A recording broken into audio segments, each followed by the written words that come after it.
Back in 1991, Mark Abrahams had an idea that would change how we think about science. As the editor of a magazine called Annals of Improbable Research, he created something genuinely unique: the Ig Nobel Prizes.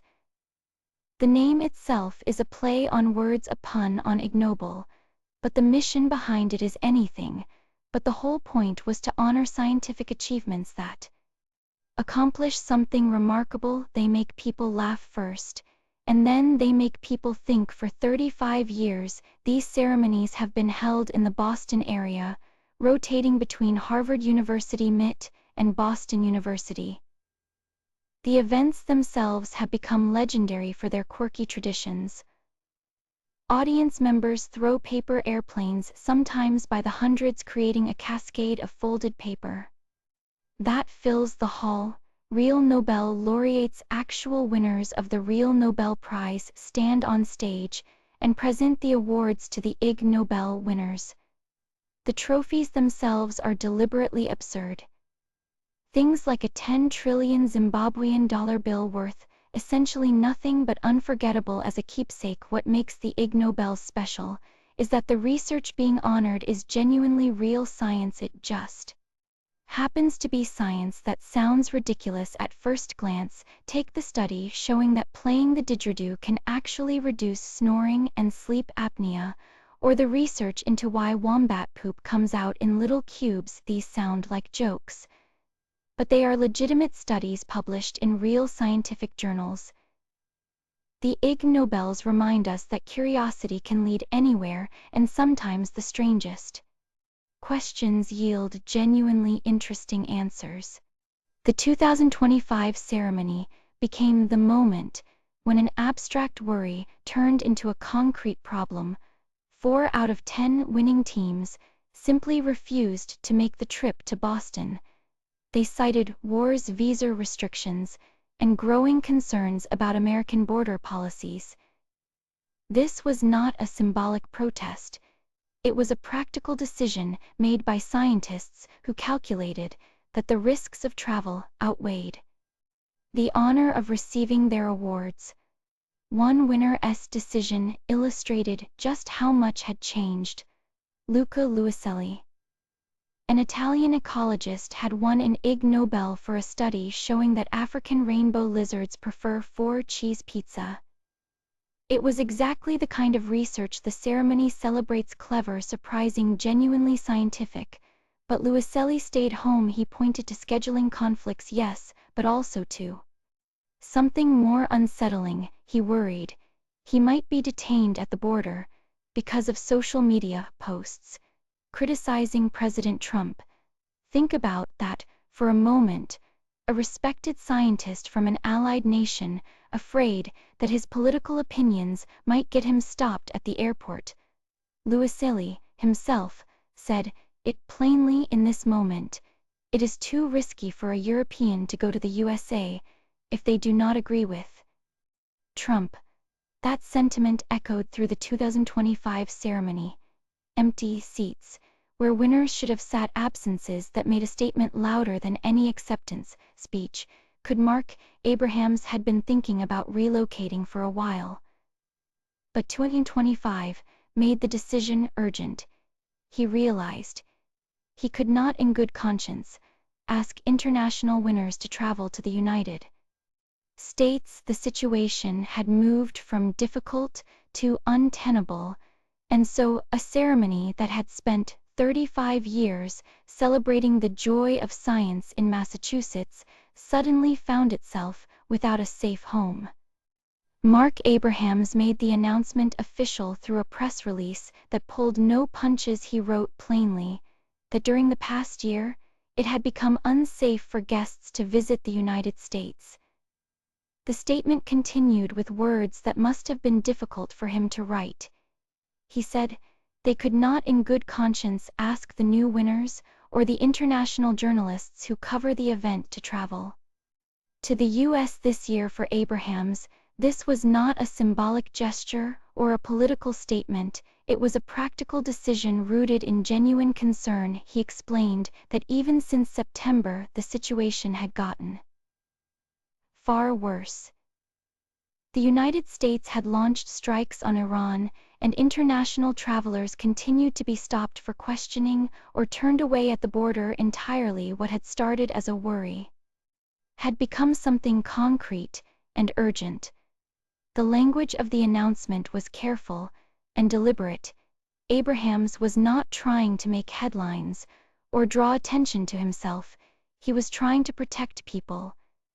The Ig Nobels had always been about bringing scientists together, about celebrating the joy and curiosity that drives research. Now, simply gathering everyone in one room had become complicated in ways it had never been before. The announcement made clear that this was about responsibility.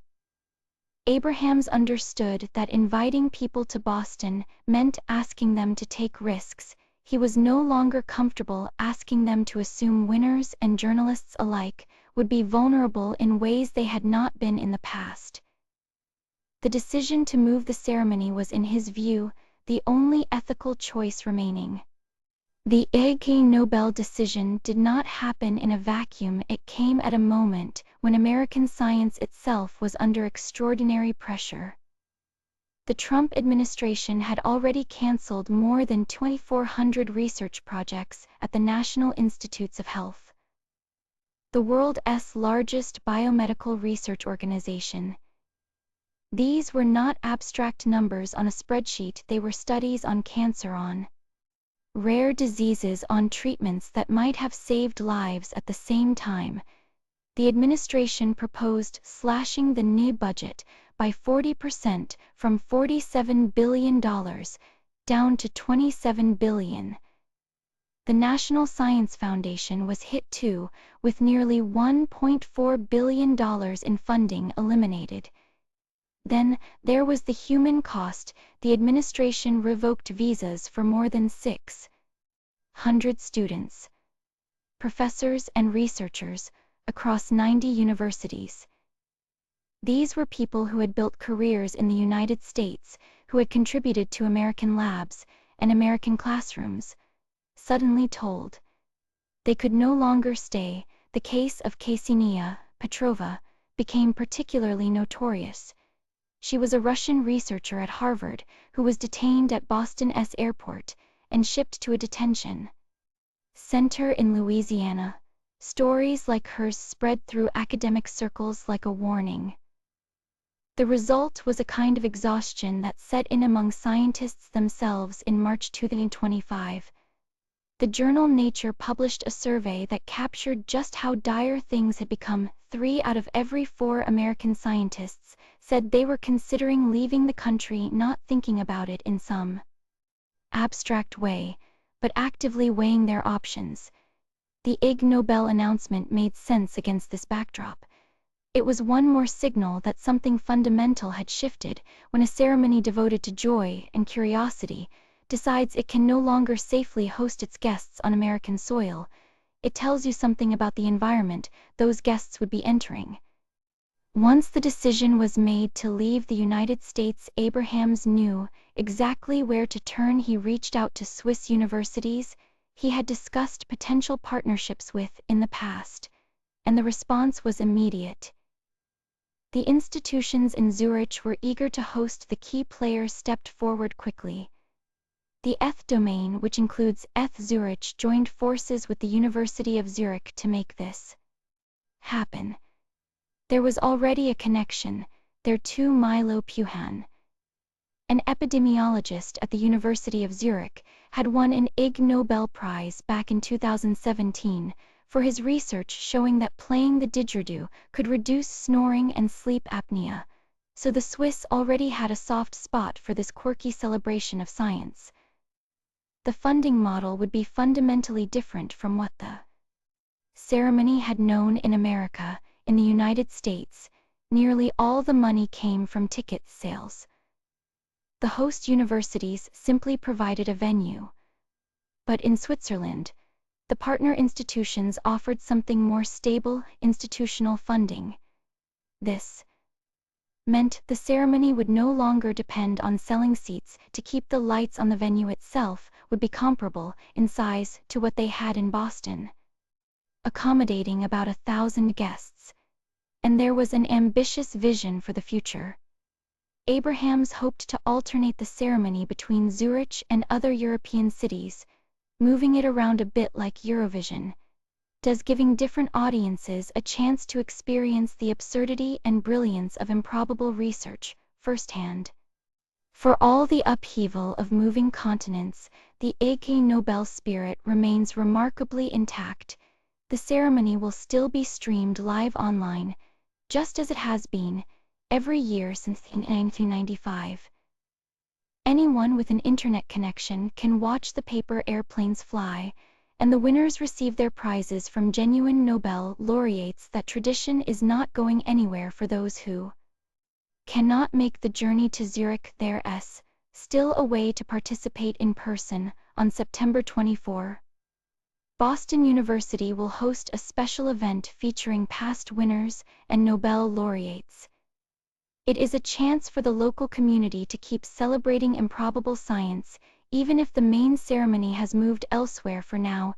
Abrahams has been clear about one thing throughout this transition: the move is not about abandoning American science or its audience. In his statement, he emphasized that science and scientists and the public's love of science are very much alive and kicking in the U.S.